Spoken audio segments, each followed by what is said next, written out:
Hey guys, good morning. I'm getting ready to plant a few new things in my garden, actually right behind me. This is an area that Aaron and I created last year. In fact, this whole spot last year was gravel all the way to that back corner. So all that was here was this boxwood hedge and then the big blue spruce and then a couple of shrubs behind me. There's a rose bush and a dogwood and a spirea. So we've got some baby boxwoods right up here, which I want them to form a nice hedge, maybe, a couple feet high. And so the whole idea is to plant this whole area up with taller things that can be planted in back so they still are seen and beautiful, but then we'll have our nice, really solid structure right up front here. I've already added a couple of things. There's a pink flowering dogwood, which will fill in this area really nicely, and then a bloodgood Japanese maple, which brought in the red that I really needed in this area. So I've actually got my 4 colors, the 4 important colors to look for in every area, and that is green, red, blue with that giant blue spruce, and then gold, which I've got a gold juniper right there to my left. So I've got the colors going on. Now I need to start filling it up with some really pretty things. So the first thing I'm going to look for is some larger shrubs. So I brought some Oakleaf hydrangeas home. They're called Gatsby Gal. They're gorgeous. They're in the back of the truck, so let's go get them. Don't these look amazing? They're already in full bloom. Their leaves look super healthy. They're just really nice looking plants. So I'm really excited to get them in the ground. This variety is called Gatsby Gal, and the thing about these is that they don't get quite as big as the traditional Oakleaf hydrangea varieties, which typically grow about 8 to 10 feet tall and wide. This variety gets about 5 to 6 feet tall and wide, so still a good sized shrub, but easier to fit in your garden. And Oakleaf hydrangeas are a true 4-season interest hydrangea. Most other hydrangeas look really good in the summer when they're blooming, maybe through the fall, but oak leaves, when they come out in the spring, of course the leaves are really interesting shape, being shaped like oak leaves, like giant oak leaves. But when they come out in the very first part of spring, they're covered in white hair, so they look really unique and different. And then of course in the summer they bloom profusely, beautiful blooms, and they're kind of this creamy white. And you would think, since this variety is kind of sized a little bit smaller at maturity, that the blooms would be a little bit smaller, and they're not. They're huge, huge panicles, and I mean the blooms are gorgeous, but the fall color on Oakleaf hydrangeas is like out of this world. It's kind of a red burgundy color.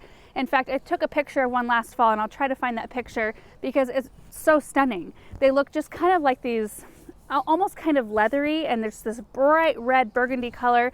And then in the winter, they have this cinnamon colored bark that kind of peels. So they look just really pretty. Now these are a kind of a no prune hydrangea. You do not want to cut this type back. It's Hydrangea quercifolia, Oakleaf hydrangea. They bloom on old wood. So really the only time you want to be cutting on these is when you're selectively taking out branches to make them the shape you want them to be. Otherwise, you want to just make sure you get a variety that will fit when it's grown to its maturity. You want to make sure that they are given plenty of space and you don't ever have to prune on them to keep them size controlled. So like I said, this variety is called Gatsby Gal. It's a zone 5 through 9, and they like to be planted in a spot with sun to part sun. Now I live in a high desert area, which means it gets very hot. We're very dry here with very little cloud cover or humidity to protect the foliage. So I'd like to plant mine in a spot with part sun. So like I said before, in the area where I'm going to put them, it gets morning shade, a little block of midday sun, and then it's protected from the really scorching afternoon heat.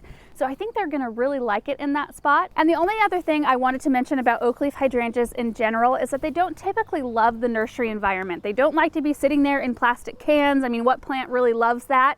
They like to be planted in the ground where they can establish themselves. So oftentimes when you see an oak leaf at a nursery, it's not usually a glorious, breathtaking specimen. So the most important thing is to look at the branching of the plant, make sure that the branching looks nice, that you like the way it's shaped, and then get it in the ground, let it establish, let the roots start to spread, and it'll look like a whole different plant. However, I got really lucky with these. I don't know what the deal is, but they look absolutely amazing. So speaking of which, let's go get them in the ground.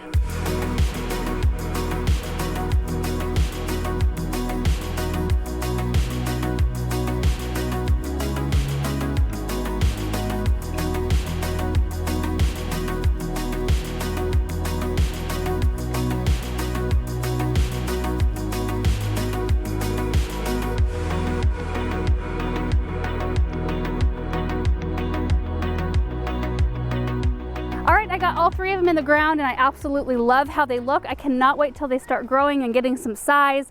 There's just so much interest just in these 3 plants that I think it's just going to be super pretty, especially when I start adding some more colorful perennials. Sun is coming out, so I'm going to move over here. So the thing about this spot is that it was pretty hard soil, I noticed when I was digging the holes, and that's kind of, you know, I was kind of expecting that because this was all gravel. It had been walked on. It hadn't been worked up or anything in years, who knows how long. And hydrangeas like moist but pretty well draining soil, so I wanted to make sure to give them the best start. So you probably noticed I added some granulated gypsum to each of their holes, and gypsum just helps break up any kind of hard pan soils and, you know, helps kind of facilitate water. It does take a buildup of it in the soil though to start taking effect. So the gypsum is something that I will be using consistently, probably 2 or 3 times a season around all these plants in this area, just to make sure that they're staying happy. I also added a little biotone starter fertilizer into each hole because I just do that for everything, and all my stuff tends to do really, really well when I use that starter fertilizer. So really, all I'm going to do is water them in. I might add some mulch in this area. In fact, Aaron and I have actually been adding leaves to this spot. You can see right here, and they're starting to work into the soil, which is really wonderful. But this area is just going to be fun to see evolve. I'm excited to share it all with you guys, so we'll be giving you updates as the season progresses. Thank you guys so much for watching this video, and we'll see you in the next one. Bye.